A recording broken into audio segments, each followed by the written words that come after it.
do you feel about money? Money is such a difficult subject. It's such a difficult topic for so many people. And I decided to talk about this today because I'm doing a webinar tomorrow on goal setting, and it had me thinking about money and some of the conversations that I've been having with my clients over the last year about money and the difficulties, not in terms of earning money, but actually appreciating the value of money and what money actually means to you. Because everybody has a money story. Everybody has a money mindset. And a lot of that is based on our upbringing and how our parents viewed money and how our parents managed money. And then when we go into relationships, money is probably one of the most contentious issues that couples present with. I wouldn't say the most contentious, but definitely one of the most contentious. And it comes up in my work very, very regularly. And so I've got two kind of thoughts really with this. The first one is about how do you feel about money? Like, how do you view it? How do you value it? Do you put a value on your own worth?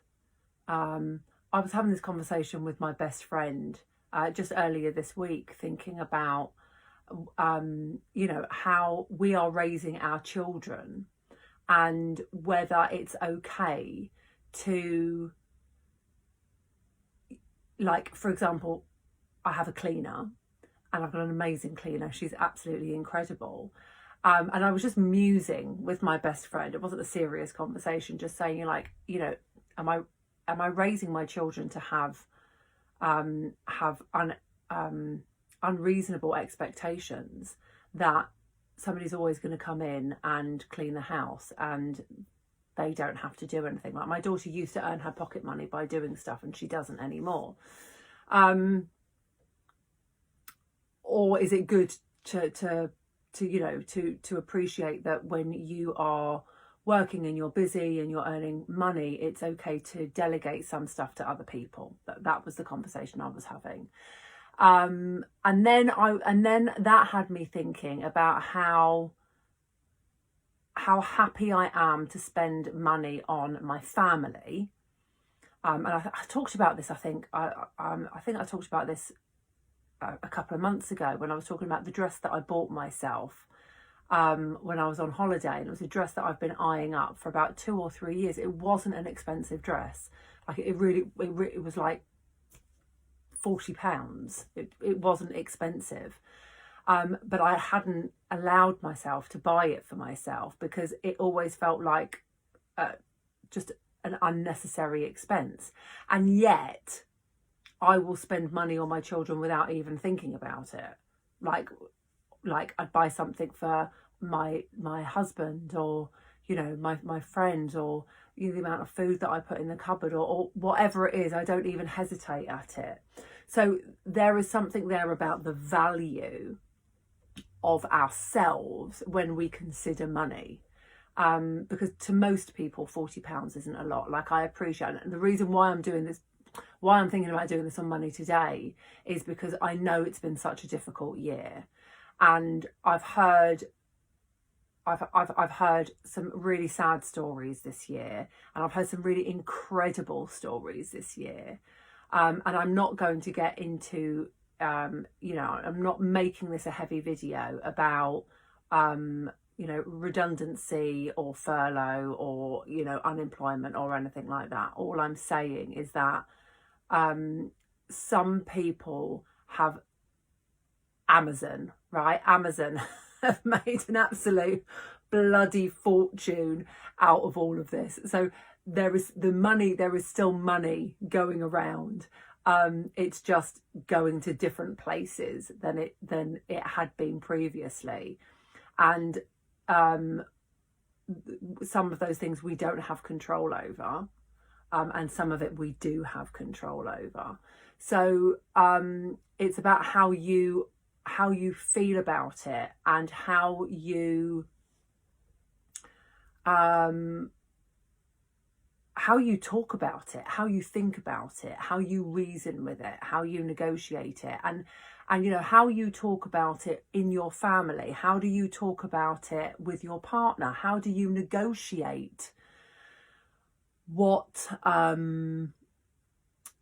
how you spend the joint income? And this is something that has come up quite a lot, is if one of you is earning more than the other, or if one of you has been affected by COVID more than the other, or whatever the imbalance is with money, how do you manage that and how do you deal with it? And I can think of several situations now with clients where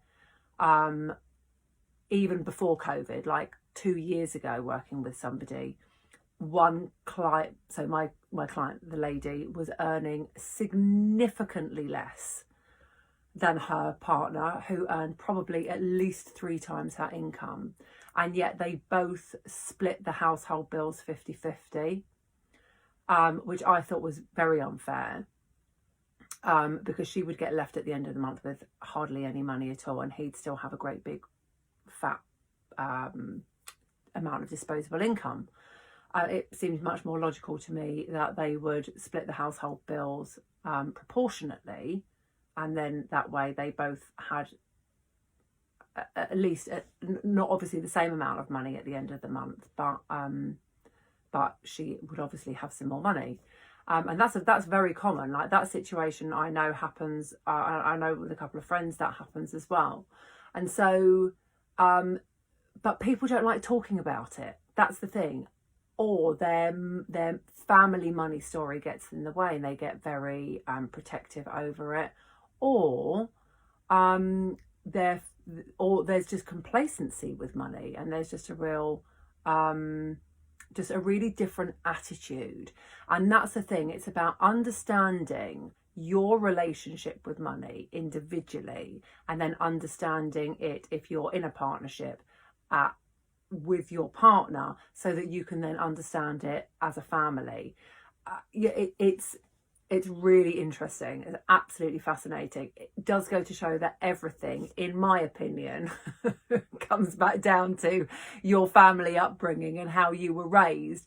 Whether or not you do it the same or you do it differently is irrelevant. The fact of the matter is that those stories are still very much there. We all have examples in our head of how money was handled, how it was managed, or how it was mismanaged, and that really feeds into our relationship with money as adults. So there you go. I just find it absolutely fascinating. Tomorrow I'm going to be doing my live webinar in the Happy and Fulfilled group, so if you're not a member yet, then please come along and join us, and please leave your comments, any comments about money below. Thank you.